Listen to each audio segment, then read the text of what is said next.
A tower stands alone against the sea, and somewhere within it, a man keeps his vigil. His name is Elias, the lighthouse keeper whose light guides more than ships.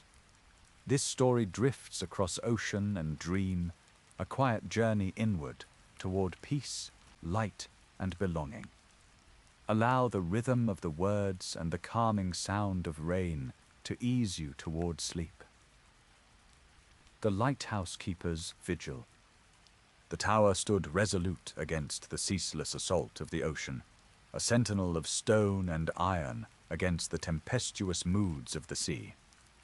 Elias, its keeper, was as much a part of the structure as the weathered bricks and the groaning timbers.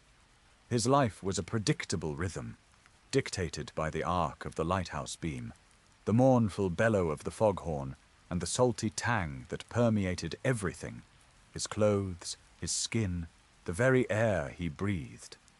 Days blurred into a gentle cycle of polishing the great lens, checking the oil reserves, and scanning the horizon with eyes that had long since learned to discern the subtlest shifts in the sea's countenance. Nights were a deep immersion in the vastness, punctuated by the steady, comforting pulse of light that swept across the inky canvas of the water, a guardian's promise against the hidden perils below. Yet tonight, something stirred within the quiet order of Elias's world.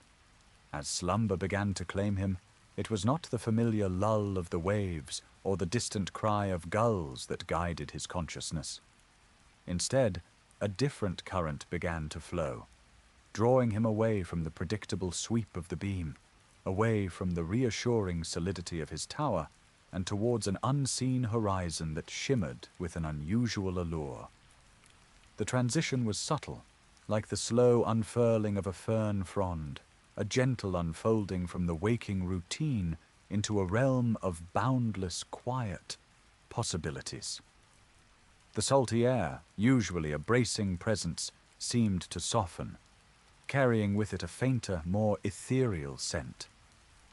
The steady thrum of the foghorn, a constant companion that usually anchored him to the tangible world, began to recede, its powerful vibration transforming into a distant, resonant hum that seemed to vibrate not in his ears, but in the very core of his being. Elias had always been a man of routine, his life a meticulously charted course. Each action, from the precise angle at which he set his lantern to the time he took his evening meal, was governed by a deep-seated sense of duty and a respect for the unforgiving power of the sea. He found a certain solace in this predictability, a reassurance in the knowledge that his vigil kept sailors safe, his steady light a beacon of hope in the overwhelming darkness. But as sleep deepened, the edges of his familiar reality began to soften and blur.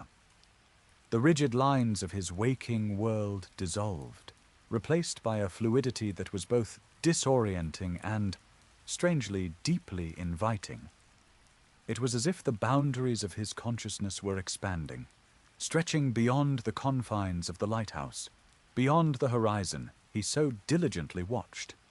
He felt a sensation akin to stepping out of a well-worn coat, a shedding of the familiar weight of responsibility. The constant awareness of potential dangers, the submerged rocks, the unpredictable currents, the sudden squalls that usually hummed beneath the surface of his thoughts began to dissipate. In their place, a quietude began to bloom, a stillness that was not empty, but pregnant with a gentle anticipation. He was aware, in that liminal space between waking and dreaming, of the vastness that surrounded his tower, the endless expanse of the sea, the silent, watchful stars. But tonight, this vastness did not evoke a sense of isolation or the weight of his solitary duty. Instead, it felt like an invitation, a beckoning towards something new, something he hadn't yet perceived, even with his keen, sea-worn eyes. The dream, or the nascent stirrings of it, felt like a whispered promise. It was a departure from the dreams he occasionally recalled, dreams of turbulent waves crashing over the tower, of the foghorn failing, of ships foundering just beyond the reach of his light. Those were dreams born of the anxieties of his waking life, echoes of the constant vigilance he maintained. This was different. This felt like a gentle pull, a siren song of a different kind, one that spoke not of peril, but of peace. He felt a sense of being untethered, not in a frightening way, but in a way that allowed him to float, to drift, to explore territories within himself that his waking life had never had the space to reveal. The familiar scents of his lighthouse room, the faint hint of kerosene, the lingering aroma of salt and brine, the dry, papery smell of old charts, began to recede, making way for a subtler, more evocative fragrance.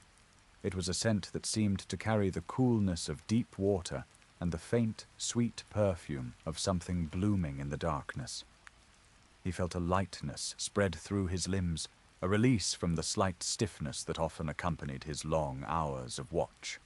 His mind, usually occupied with the meticulous details of his duties, began to quiet its internal monologue, the relentless ticker tape of tasks and observations. It was as if a gentle hand was soothing the frantic activity, allowing the surface of his thoughts to become smooth and reflective. He became aware of a subtle shift in the quality of the darkness around him. It was no longer the absolute blackness of a moonless night at sea, but a deep, velvet indigo, shot through with the faintest glimmer of starlight. This was not a darkness that concealed, but one that cradled, a soft embrace that encouraged surrender. The sound of the waves, which usually sounded like a powerful, insistent roar, softened into a rhythmic sigh, a gentle exhalation against the unseen shore. The foghorn's deep resonance became a low, calming vibration, a heartbeat of the deep, ancient ocean. It was a symphony of the night, played at a hushed volume, designed not to awaken, but to soothe, to lull. Elias felt a curious sensation of his body becoming less solid, less defined. The contours of his familiar form seemed to melt into the surrounding darkness, merging with the air, the light, the very essence of the night. It was a profound experience of dissolution, not of loss, but of expansion. He was no longer merely Elias, the lighthouse keeper, confined by his duties and his physical space. He was becoming a part of the vastness he had always observed, a consciousness drifting in the gentle currents of the sleeping world. This was the boundless possibility that slumber offered, the chance to transcend the limitations of the physical self, to explore the uncharted territories of the inner landscape. The predictable rhythm of his waking life had provided a sturdy foundation, a necessary anchor, but tonight that anchor was being gently lifted, allowing him to drift towards a horizon he had never dared to imagine. The salty air and the thrum of the foghorn, though fading, had served their purpose. They had grounded him in his reality, making the subsequent flight into the dreamscape all the more wondrous, all the more liberating.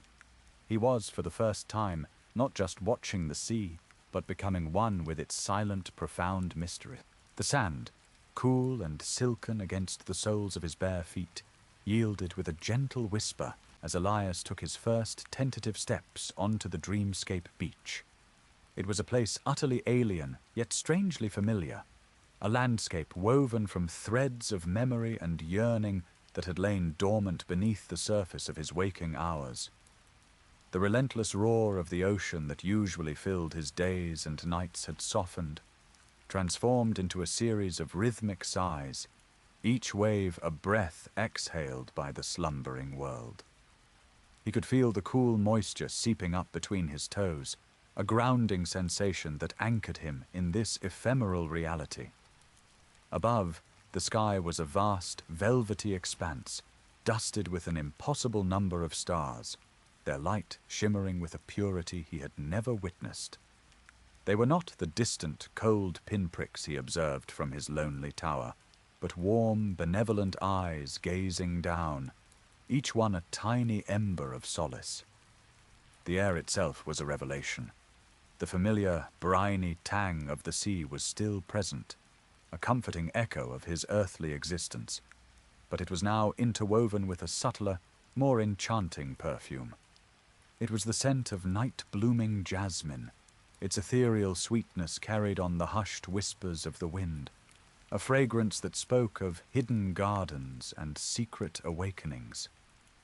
Elias inhaled deeply, drawing the intoxicating blend into his lungs, feeling it cleanse and refresh him from the inside out. It was a scent that promised peace, a gentle balm for a soul long accustomed to the starker realities of salt and spray. The wind, no longer a biting gale or a mournful howl, was a tender caress, a soft exhalation that stirred the fine grains of sand and rustled the unseen foliage beyond the shoreline. It carried with it a hushed murmur, a collection of indistinct whispers that seemed to speak of forgotten lullabies and ancient secrets, a language understood not by the intellect, but by the heart. As Elias ventured further along the water's edge, his gaze was drawn to the sea itself. It was not the turbulent, unpredictable force he knew, but a placid, dark mirror reflecting the celestial tapestry above. And within its depths, a magical luminescence began to stir. Tiny sparks of phosphorescence ignited and faded, tracing ethereal pathways through the inky water. They pulsed with a soft, cool light, like fallen stars dancing just beneath the surface. Each gentle ripple sent cascades of these living lights into motion, creating a breathtaking spectacle of otherworldly beauty. Elias watched, mesmerized, as the waves broke and reformed, each crest crowned with a fleeting halo of blue-green fire. It was a silent ballet of light and water, a testament to the hidden wonders that lay concealed within the ordinary. He felt a profound sense of awe wash over him, a feeling that transcended his usual stoicism. This was not a phenomenon to be catalogued or understood, but simply to be experienced, to be absorbed into the very fabric of his being. The dreamscape was a canvas painted with the muted hues of twilight and starlight. There were no harsh shadows, no blinding sun, only a soft, pervasive glow that emanated from the stars and the phosphorescent sea. The landscape itself was serene, unblemished by the usual clamor of the waking world. There were no gulls crying overhead, no distant ships to watch for, no creaking timbers of his lighthouse to punctuate the silence. The absence of these familiar sounds was not an emptiness, but a profound stillness, a quietude that allowed the subtler vibrations of existence to be heard. Elias found himself listening to the symphony of soft sounds, the hushed whisper of the sand shifting, the gentle sigh of the wind, the almost imperceptible lapping of the waves. Each sound was a delicate note in a grand, silent composition, a lullaby sung by the dreaming world. He noticed the absence of his usual worries, the constant hum of vigilance that underscored his waking life. The submerged rocks, the unpredictable currents, the possibility of a sudden storm, all the anxieties that clung to him like the sea spray, had simply dissolved. In their place was a pervasive sense of safety, a deep-seated peace that settled over him like a warm cloak. He felt unburdened, liberated from the weight of his solitary duty. For the first time in what felt like an eternity, his mind was not occupied with the practicalities of his role, with the meticulous maintenance of the light or the safety of unseen sailors. It was free to simply be, to absorb the tranquil beauty of his surroundings. He was no longer Elias, the keeper of the light, but simply Elias, a consciousness adrift in a sea of serenity. He walked further, the cool sand yielding beneath his feet, the gentle rhythm of the waves a soothing balm to his soul. He noticed the delicate patterns etched into the sand by the retreating tide, intricate swirls and delicate lines that seemed to hold their own quiet stories. They were ephemeral, destined to be washed away by the next incoming wave, yet they possessed a profound beauty in their fleeting existence. Elias felt a kinship with these transient markings, a recognition of the impermanent nature of so much that we hold dear. But in this dreamscape, impermanence did not equate to sorrow. Instead, it was a source of wonder, a reminder of the ever-changing, ever-renewing nature of existence. The air grew cooler, and Elias found himself drawn towards a cluster of smooth, grey rocks that jutted out from the sandy shore. They were worn smooth by the ceaseless caress of the tide, their surfaces dappled with the ghostly glow of phosphorescence. He sat down on one of them, the cool stone a welcome sensation against his skin. From this vantage point, he could observe the entire expanse of the dreamscape beach. The starlit sky above seemed to press down gently, a dome of infinite possibility. The sea stretched out before him, an unbroken expanse of shimmering darkness, its surface alive with the dancing lights. The whispers of the wind seemed to coalesce, forming a soft, melodic hum that resonated deep within him, a vibration of pure peace. He realized, with a quiet sense of wonder, that he was not alone, not in a physical sense, but in a way that transcended the need for company. The very elements of this dreamscape seemed to possess a gentle sentience, a quiet awareness that acknowledged his presence. The waves whispered secrets to the shore, the wind carried messages from the stars, and the phosphorescent lights danced a silent greeting. It was a profound communion, a feeling of belonging that had eluded him in his waking life, despite his deep connection to the natural world around his lighthouse. Here, the connection was different, more intimate, more profound, less about observation and more about integration. Elias closed his eyes, allowing the sensory experience to deepen. He focused on the feel of the cool stone beneath him, the subtle scent of brine and jasmine, the gentle murmur of the sea. He let his mind drift, releasing the need to analyze or understand. This was a space of pure sensation, of unadulterated being. He allowed himself to become a part of the landscape, to dissolve into the starlight, to merge with the rhythmic breathing of the ocean. The rigid boundaries of his physical form seemed to soften, to become porous, allowing the essence of the dreamscape to flow through him. It was an experience of profound surrender, a letting go of the self in order to discover a deeper, more expansive truth. He felt a lightness spread through his being, a release from the physical constraints he had always known. It was as if the very air he breathed was imbued with an uplifting energy, a gentle buoyancy that lifted his spirit. He imagined himself floating, not on the water, but on the currents of pure consciousness, carried effortlessly through this tranquil realm. The stars above seemed to twinkle with an extra sparkle, as if in recognition of his awakening. The phosphorescent lights on the water pulsed with a more vibrant intensity, a silent celebration of his presence. He opened his eyes again, and the dreamscape seemed to have shifted, subtly yet profoundly. The colors were richer, the scents more potent, the sounds more resonant. It was as if his deeper immersion had unlocked new layers of perception, revealing the exquisite detail that lay hidden beneath the surface. He saw the delicate veins on a piece of driftwood lying half buried in the sand, each one a testament to its journey. He noticed the intricate patterns formed by tiny shells embedded in the rocks, a miniature mosaic crafted by time and tide. The world, even in its dreamlike state, was filled with an astonishing level of intricate beauty. A sense of gratitude began to bloom within him, a quiet appreciation for this unexpected gift of peace. He had never sought out such experiences, his life being one of practicalities and responsibilities. Yet here he was, bathed in a tranquility he had never known possible.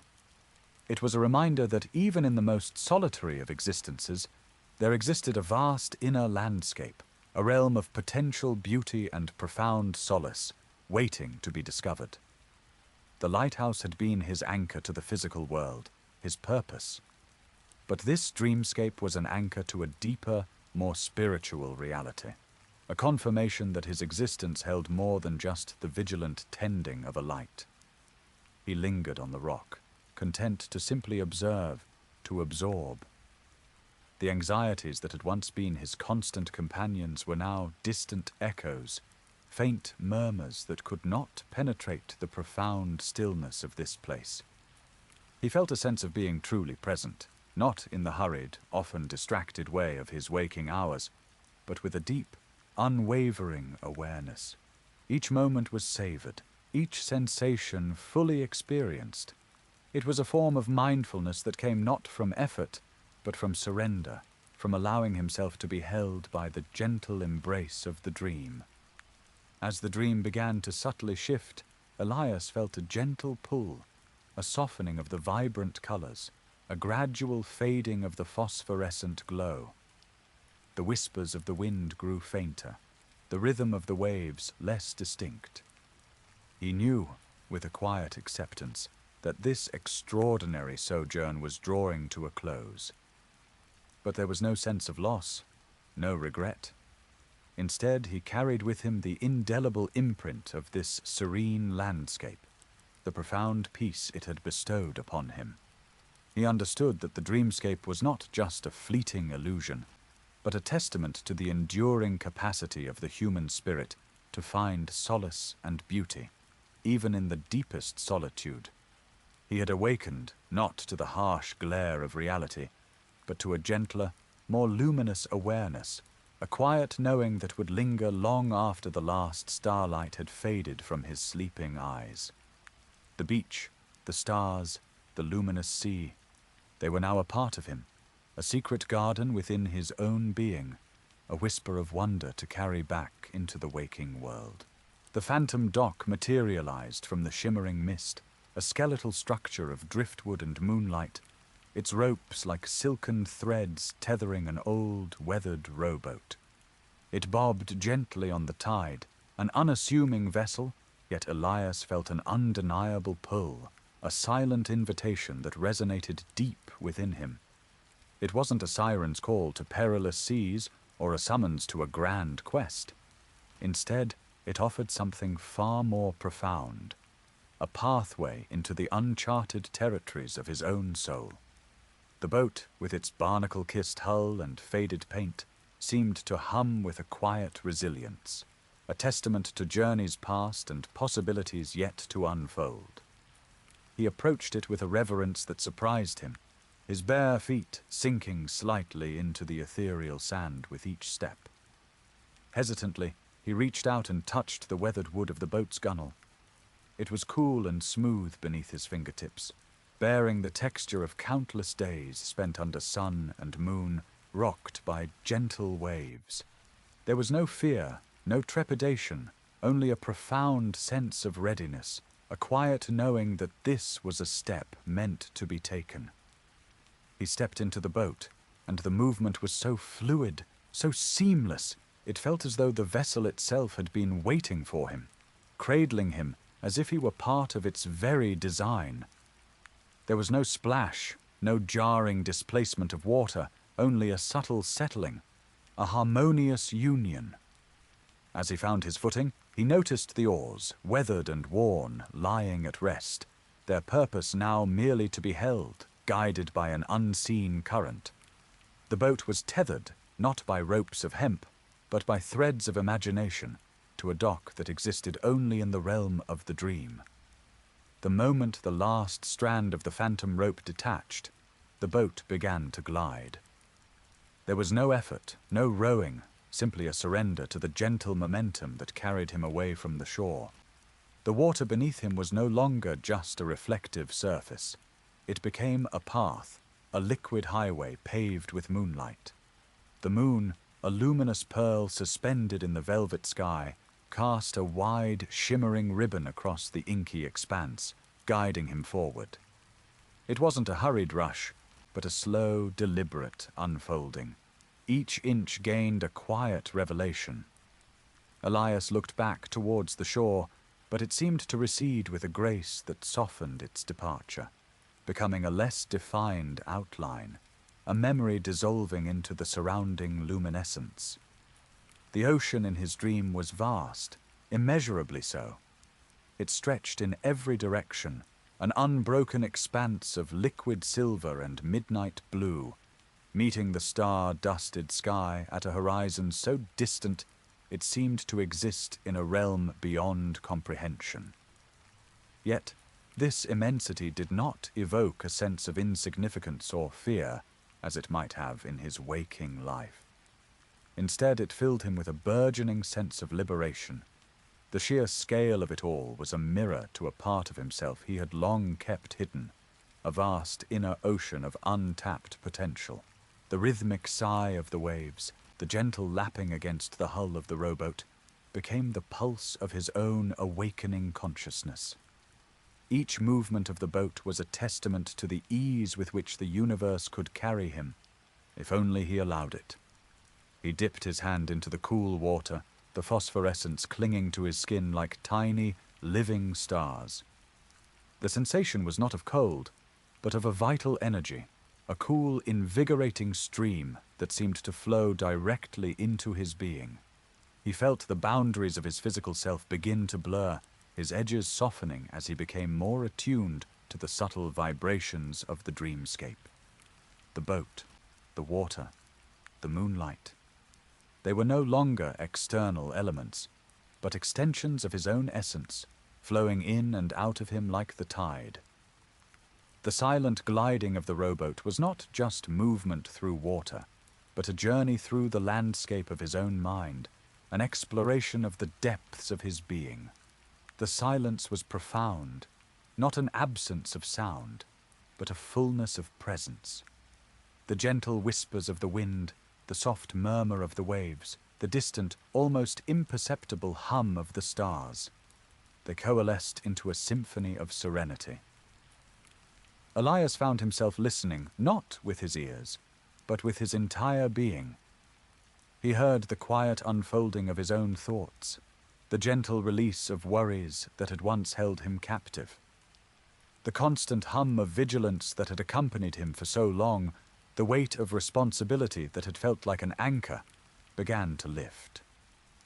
Here, in the embrace of the dream, he was not Elias, the solitary keeper of the light, but simply Elias, a consciousness adrift, unburdened and free. The horizon, once a distant, unattainable line, now seemed to draw closer, not in a way that suggested an end, but as an invitation to explore further. It was a horizon of possibility, a promise of gentle unfolding, of quiet contentment. He understood that this vast ocean was not meant to be conquered or charted, but to be experienced, to be reveled in. The dreamscape was a canvas for his inner world, and the rowboat, his silent companion, was a vessel for navigating its serene and boundless expanse. Each gentle swell of the water lifted his spirit. Each moment of silent passage was a meditation on the beauty of simply being. He realized that the liberation he felt was not an escape from reality, but a deeper connection to it, a more profound understanding of his place within the grand tapestry of existence. The ocean's vastness was a reminder that his own capacity for wonder, for peace, for self-discovery, was equally boundless. He was not a small, isolated entity, but a part of something infinitely larger, a single drop in an ocean of consciousness. The moonlight path stretching before him was not merely a visual spectacle, but a representation of the guidance that was always available, a silent affirmation that he was on the right course. Even when the path was not entirely clear, the stars above seemed to pulse with a gentle knowing, their light not just illuminating, but also imbuing him with a sense of ancient wisdom. They had witnessed countless cycles of existence, observed the rise and fall of tides, the birth and death of stars. Their silent luminescence was a reminder of the enduring nature of life, the constant flow of creation and dissolution. Elias felt a profound sense of peace settle over him, a quiet gratitude for this dream, for this journey. It was a journey that demanded no effort, no struggle, only an openness to receive, and willingness to be carried by the gentle currents of possibility. He thought of his lighthouse, his sturdy, steadfast beacon. It represented a different kind of purpose, a commitment to safety and guidance in the physical world. But this dream, this rowboat, this boundless ocean, represented another facet of his being, the part that yearned for quiet contemplation, for a deeper communion with the universe, for the simple, profound joy of existing. The two were not in opposition, he realized, but complementary. The vigilance of the lighthouse keeper was balanced by the surrendered exploration of the dreamer. Both were essential parts of the whole. As the boat continued its unhurried journey, Elias felt a sense of profound peace wash over him. It was the kind of peace that seeped into the very marrow of his bones, a quiet hum of contentment that resonated with the gentle rhythm of the waves. He was not moving towards a destination, for the journey itself was the point. The horizon of possibility was not a single point to be reached, but an ever-expanding vista, a continuous unfolding of wonder. He let his mind drift, releasing the need to analyze, to understand, to control. In this space, there was only the gentle embrace of the dream, the quiet communion with the vastness, and the profound, unshakable awareness of his own inner landscape, a landscape as infinite and luminous as the starlit ocean surrounding him. He was a traveler on a sea of dreams, and the journey had just begun, each moment a whispered promise of further discoveries, each ripple a gentle invitation to delve deeper into the quiet heart of possibility. The boat continued its silent drift, carrying Elias further into the heart of his dream. The moon, a benevolent eye in the inky expanse, bathed everything in its ethereal glow, transforming the vast ocean into a canvas of liquid silver. The air, cool and carrying the faint, clean scent of salt and distant kelp, felt like a balm on his skin, a gentle caress that soothed the edges of his awareness. He had been so accustomed to the clamor of his waking life, the constant demands, the incessant whispers of what needed to be done, that this profound quietude felt like a revelation. It was a silence not of emptiness, but of a deep, resonant fullness, a space where the soul could finally exhale. He extended his hand again, this time letting it trail through the phosphorescent water. The tiny sparks of light that clung to his fingers were not mere visual phenomena, they were alive, pulsing with a cool, vibrant energy. It wasn't a sensation of being wet, but of being infused, as if the very essence of the ocean was seeping into him, dissolving the barriers he had so carefully constructed around his heart. This was the sea's first whisper, not in words, but in touch. A cool embrace that spoke of acceptance, of a belonging that transcended the need for justification or effort. It was a silent acknowledgement of his presence, a gentle nod from the ancient, breathing entity that surrounded him. The rhythmic ebb and flow of the tide became a more discernible presence.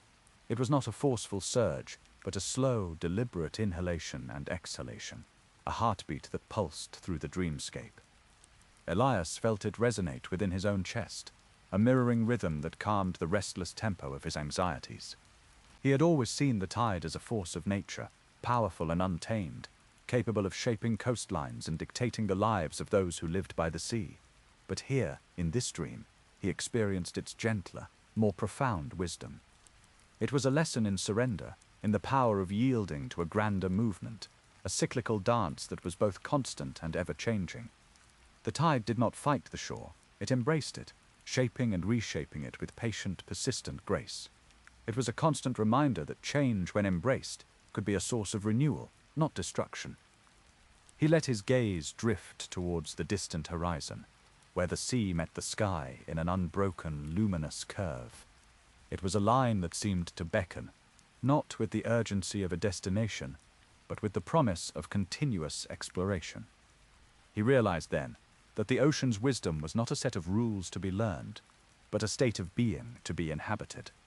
It spoke of resilience, of the ability to bend without breaking, to absorb the storms and emerge, battered perhaps, but never truly defeated. He thought of the countless storms this ocean had weathered, the shipwrecks it had cradled, the vastness it contained. Yet it always returned to this state of serene motion, this liquid harmony. It was a testament to an enduring strength that came not from rigidity, but from fluidity. The currents, too, began to communicate. At first they were subtle shifts in the boat's gentle trajectory, barely perceptible, but as Elias allowed himself to become more attuned, he felt their gentle tugs and nudges, guiding him along unseen pathways. They were not the turbulent rapids of a raging river, but the quiet, persistent streams that flowed beneath the surface, carrying life and sustenance. This, he understood, was the sea's lesson in adaptation. The currents did not force their way. They flowed with the contours of the ocean floor, weaving through obstacles, finding the path of least resistance, yet always moving forward. He, too, had often found himself struggling against the currents of his life, trying to force his will upon circumstances that demanded a different approach. Here the ocean was showing him the power of working with the flow, of trusting the unseen forces that could guide him if he only allowed them. He felt a deep sense of peace begin to settle over him, a profound stillness that emanated from the very water beneath him. It was as if the ocean was absorbing his worries, his accumulated tensions, the subtle anxieties that had become so ingrained in his daily existence. Each gentle swell of the water seemed to lift a small burden from his shoulders, each soft lap against the hull a quiet release. He had spent so much of his life guarding his inner light, tending to the solitary beacon, that he had forgotten how to simply be in the presence of something so vast and so inherently peaceful. The sea offered a sanctuary, not of isolation, but of connection to a primal source of calm. He closed his eyes, and the sensations intensified.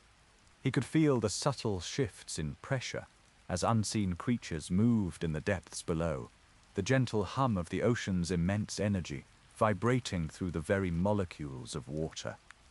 It was a language spoken without sound, a communication that bypassed the intellect and spoke directly to the soul. The ocean was not an empty void.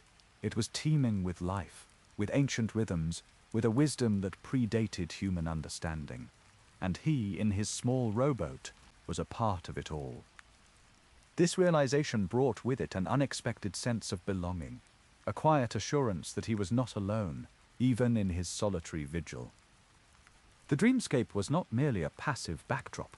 It was an active participant in his journey. The water, in its cool embrace, was a teacher. It taught him about resilience by its ceaseless movement, its ability to absorb impact and continue flowing.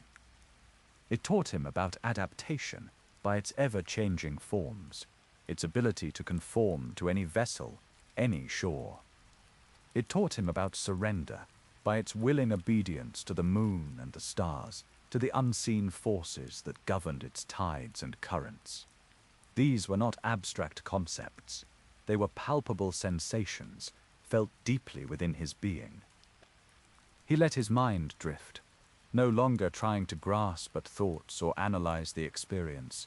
Instead, he allowed himself to be absorbed by it, to become one with the gentle motion of the boat, the soothing rhythm of the waves, the cool, life-giving touch of the water. The boundaries of his self began to blur, the sharp edges of his identity softening, merging with the vast, luminous ocean. He was not Elias, the lighthouse keeper, at this moment. He was simply a consciousness adrift, a part of the oceanic symphony, listening to the silent wisdom whispered by the currents and the tides. This profound communion with the natural element was a gentle cleansing, washing away the residue of his waking hours. The tension he had carried in his shoulders, the tightness in his jaw, the low-grade hum of worry that had become his constant companion, all began to dissipate. absorbed by the vast, accepting presence of the sea. He felt a lightness emerge, an unburdening that was more profound than any physical rest. It was the liberation of the spirit, the quiet triumph of surrender over struggle.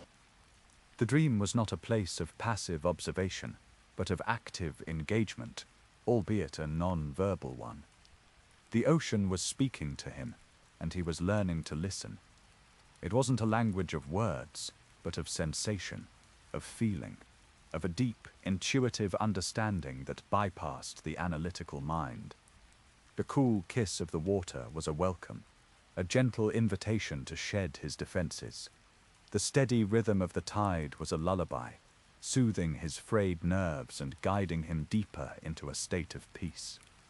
The silent strength of the currents was a silent testament to the power of yielding, of moving with the flow rather than against it. He realized that in his waking life, he had often approached challenges with a sense of rigid determination, a belief that strength lay in unyielding resistance. But the ocean, in its infinite vastness, demonstrated a different kind of power, the power of flexibility, of resilience, of adapting to whatever circumstances arose.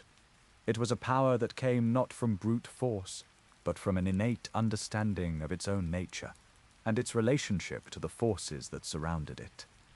This was the wisdom that Elias had overlooked, the quiet strength that lay not in fighting, but in flowing. As he surrendered to this non-verbal dialogue, he felt a profound sense of connection. He was not an isolated observer of nature, but an intrinsic part of its grand design. The water that lapped against his small boat was the same water that nourished the deepest trenches and cradled the smallest plankton. The currents that gently nudged him forward were the same currents that powered great whales and guided migrating fish. He was a tiny vessel in a vast interconnected ecosystem, and in this realization he found an unexpected sense of comfort and belonging. The peace that settled upon him was not the absence of thought, but a profound stillness amidst the gentle movement. It was a deep, resonant calm that seeped into the very core of his being, a quiet hum of contentment that vibrated in harmony with the ocean's ancient pulse. The lingering tension of his waking life, the subtle anxieties that had become so familiar, began to dissolve like sea foam at the receding tide.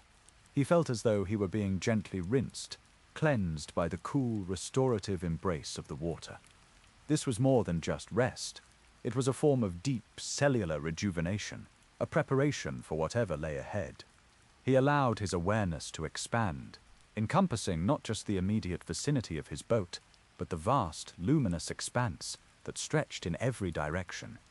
He could sense the presence of life in the depths below, the silent, intricate ballet of organisms that formed the ocean's hidden world. He felt the subtle shifts in temperature, the vast, unseen currents that flowed like arteries through this liquid planet. It was a world of constant motion, of ceaseless transformation, yet it existed in a state of perfect, harmonious balance. This was the sea's ultimate lesson, that true strength lay not in stillness, but in graceful, purposeful movement, in adapting to change with an enduring sense of peace. The journey continued, not towards any particular destination, but into a deepening state of restful immersion. Elias was no longer rowing, no longer actively guiding. He was simply a passenger, a willing recipient of the ocean's gentle wisdom. Each soft swell of the water was a whisper of resilience, each subtle shift of the current a lesson in adaptation, each cool touch a silent affirmation of belonging. The dream had become a sanctuary, a place where the soul could unburden itself, where the wisdom of the ancient sea could wash away the accumulated tensions of the waking world, preparing him for a profound descent into restful, restorative sleep. The gentle drift of the dreamboat had not ended with a sudden jolt, nor with the jarring alarm of a world demanding his immediate attention. Instead, it dissolved, as if the ocean itself had exhaled a final, soft breath, and Elias found himself no longer suspended on its luminous surface, but anchored back to the solid, familiar ground of his own being. The transition was so seamless, so devoid of disruption, that it felt less like waking and more like a slow, deliberate surfacing. The cool kiss of the dream sea lingered on his skin, not as a physical sensation, but as a subtle resonance, a memory etched not in thought, but in the very fabric of his soul. He was back in his familiar surroundings, the stone walls of the lighthouse a comforting presence, the worn wood of his cot a testament to countless nights of vigil. Yet, the room was different, infused with a subtle luminescence that seemed to emanate from within him. The first hesitant blush of dawn was beginning to paint the eastern sky, a delicate watercolor wash of rose and pale gold against the fading indigo of night.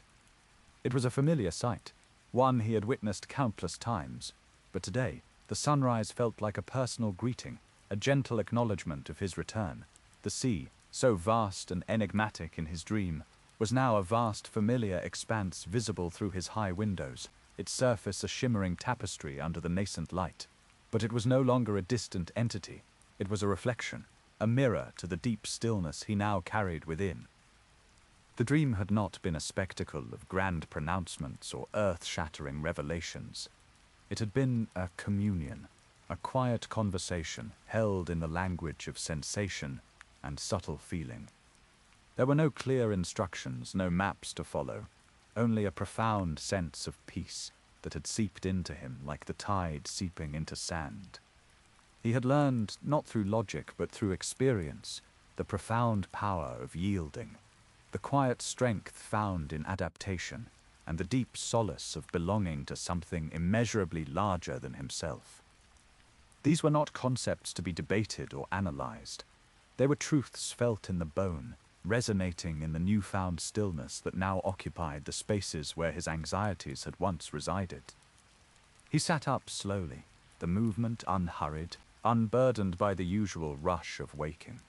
His limbs felt lighter, his mind clearer, as if a gentle tide had washed away the accumulated debris of everyday concerns. The persistent hum of worry that had been his constant companion for so long had receded, replaced by a quiet, steady hum of contentment. It was as if the ocean's rhythm had imprinted itself upon his inner landscape, settling him into a new, more harmonious cadence. He could still feel the echo of the dream's vastness, the boundless expanse of water, and the quiet wisdom it had imparted. It was a warmth that spread through his chest, a subtle glow that promised more than just the start of a new day. He rose and walked to the window, his gaze drawn instinctively to the sea. The waves, which he had observed for so many years with the practiced eye of a keeper, now held a different kind of meaning. He saw not just the predictable ebb and flow, but the endless cycle of renewal, the constant dance of surrender and return. The currents, once unseen forces that tugged at ships and shaped coastlines, now represented the subtle guidance that could be found when one learned to flow with life's inherent movements. The dream had gifted him a new lens through which to view his world, a perspective imbued with the ocean's ancient, serene understanding. The peace he felt was not an absence of thought, but a profound clarity within the presence of awareness. It was the stillness of a deep lake, undisturbed by the superficial ripples of passing concerns. He could recall the anxieties that had troubled him, the pressures and expectations that had once weighed him down, but they no longer held the same grip. They were like driftwood on a vast ocean, observed, acknowledged, but no longer anchoring him to the seabed of his worries. The dream's gentle immersion had provided a respite, a deep cleansing that had allowed his own inner light to shine more brightly. He remembered the sensation of his hand trailing through the phosphorescent water, the cool, infusing touch that had felt like an acceptance, a belonging. That feeling, that silent acknowledgement, had not vanished with the dream. It lingered, a subtle assurance that he was part of something grand and interconnected. The sea, in its unfathomable depths and boundless expanse, had shown him that even in his solitude, he was never truly alone. This realization was a quiet comfort, a steady anchor in the gentle rhythm of his days. As the sun climbed higher, its golden rays filtering through the salt-streaked glass of the lighthouse, Elias felt a quiet sense of readiness. The dream had not provided answers to all of life's questions, nor had it erased the challenges that lay ahead, but it had equipped him with something far more valuable, a profound inner stillness, a resilient spirit, and a gentle knowing that allowed him to meet the unfolding day with a peaceful heart. The world outside the lighthouse remained the same, the vast sea, the endless sky, the familiar routine. But Elias, the lighthouse keeper, was subtly transformed, carrying within him the enduring echo of the ocean's silent wisdom, a quiet strength ready to illuminate the path ahead. The dream had ended, but its luminous message, like the light from his tower, would continue to guide him. The story ends where it began, by the sea, beneath the steady light. Elias rests now, and so can you. Let the quiet rhythm of the rain carry you the rest of the way into sleep. There's nothing more to do, no more to think about. Just breathe and drift. Good night.